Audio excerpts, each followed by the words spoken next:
Isang araw, sumasakay ka sa train. Ayan, nag-train tayo, train workout. Beep, beep, beep. Hawak mo ang beep. Ayan, sumakay nga tayo ng train. So, isang panibagong araw na naman tayo ngayon. Naisipan nga namin na pumunta sa school ko dati dahil off ako nito. Ayan, ito yung paaralan ko dati noon, mag-aaral pa lang ako.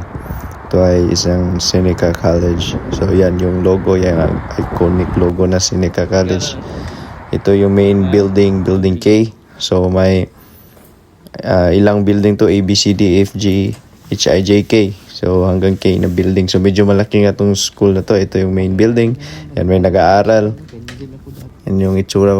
Ito yung may mga maraming lounge na area lang na pwede kayong magstay, mag-study. Yan, kahit saan may outlet kang makikita. Sa upuan may outlet, sa mesa. Yan yung tinatrabahong school namin. Sa tulay naman yan, may tulay na papunta sa ibang building. Ito yung tulay. Dumaan tayo sa tulay, makita natin sa kabilang side ang ABC na building, tsaka sa kabilang side ang DEF. Yung E nga pala nga building, nandun yung basketball court, pero renovate siya sa ngayon. Tsaka yung gym namin, may gym sa loob ng school.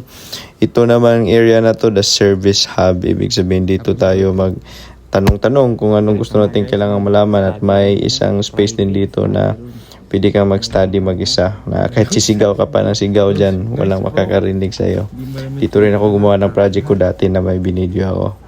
So yan, maganda talaga, may study room para sa iyo. Ayan, naglakad tayo sa hallway. Ito yung doon yung palabas. May nagbibenta doon ng hotdog na masarap.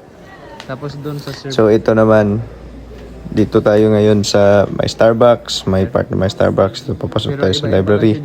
So sa school namin may dalawang Tim Hortons tsaka may dalawang Starbucks sa loob ng school.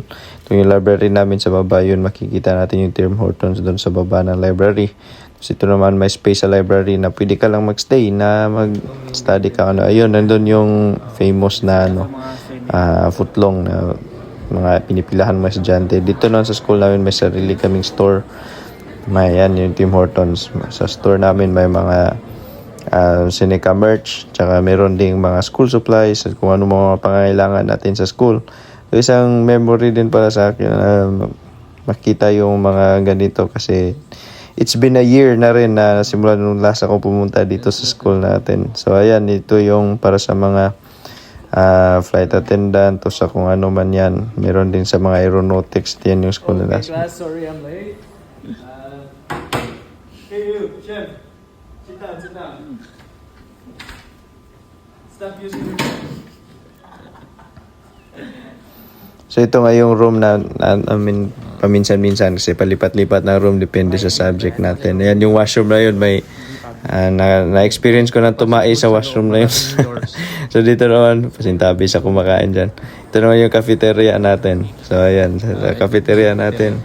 Kasi 2 years din ako nag-aaral sa school na to. So medyo na rin, hindi rin tayo masyadong nakapag-campus tour. Ito lang muna saglit dahil pinandalian din kasi nagmamadali din kami sa cafeteria. May sariling oven na pwede natin magamit. Kung may baon ka, pwede mong initin dyan. May basurahan doon na ayan, ito naman may esports din kami. May sariling rec room yung pag may free time ka, pwede kayong gumala dito. Ito yung game room, pwede kang magkaroon ng PS5, tsaka may bilyar.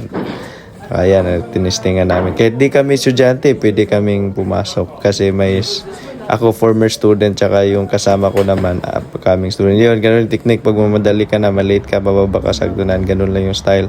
Na-experience ko yun, na-practice ko yun simula sa Kugon High School pa lang ako.